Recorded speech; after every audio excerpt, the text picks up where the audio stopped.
ములుగు జిల్లా తాడ్వాయి పసరా అటవీ రేంజ్ల పరిధిలో క్లౌడ్ బరస్ట్తో పాటు భారీ గాలులు వీచాయి. దీంతో పెద్ద ఎత్తున వృక్షాలు విధ్వంసం జరిగిందని అటవీ సంరక్షణ ప్రధాన అధికారి డోబ్రియాల్ రాష్ట్ర ప్రభుత్వానికి నివేదించారు. 204.30 హెక్టార్ల అటవీ ప్రాంతంలో 50,000కు పైగా చెట్లు కూలిపోయాయని తెలిపారు. ఆగస్టు 31న శనివారం సాయంత్రం తాడ్వాయి పసరా అడవుల్లో జరిగిన ఘటనపై 4వ తేదీన క్షేత్రస్థాయికి వెళ్లి వచ్చిన పీసీసీఎఫ్ నివేదిక రూపొందించింది.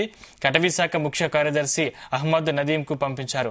నివేదికను కేంద్ర ప్రభుత్వానికి పంపించాలని, ఈ ప్రాంతాల్లోనే క్లౌడ్ బరస్టుకు దారితీసే వాతావరణ పరిస్థితులు ఎందుకు ఏర్పడ్డాయి, మేఘాలు కిందికి ఎందుకు వచ్చాయనే విషయంపై నేషనల్ రిమోట్ సెన్సింగ్ సెంటర్ లేదా వాతావరణ శాఖతో అధ్యయనం చేయించాలని కోరారు.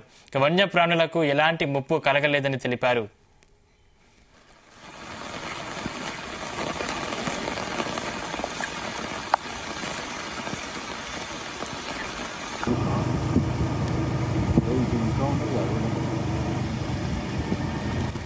తాడ్వాయి పసరా రేంజి దట్టమైన అడవి, పచ్చటి చెట్లతో పాటు జీవ వైవిధ్యం ఉన్న ప్రాంతం. గత శనివారం సాయంత్రం 6 నుంచి 7 గంటల మధ్యలో బలమైన గాలులతో కుండపోత వర్షం కురిసింది. దీంతో కూకటి వేళ్లతో సహా చెట్లు కూలిపోయాయి.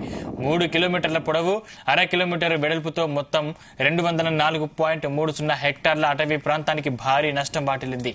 50,000 చెట్లు కూలిపోయినట్లు శాంపిల్ సర్వేలో అంచనాకు వచ్చారు.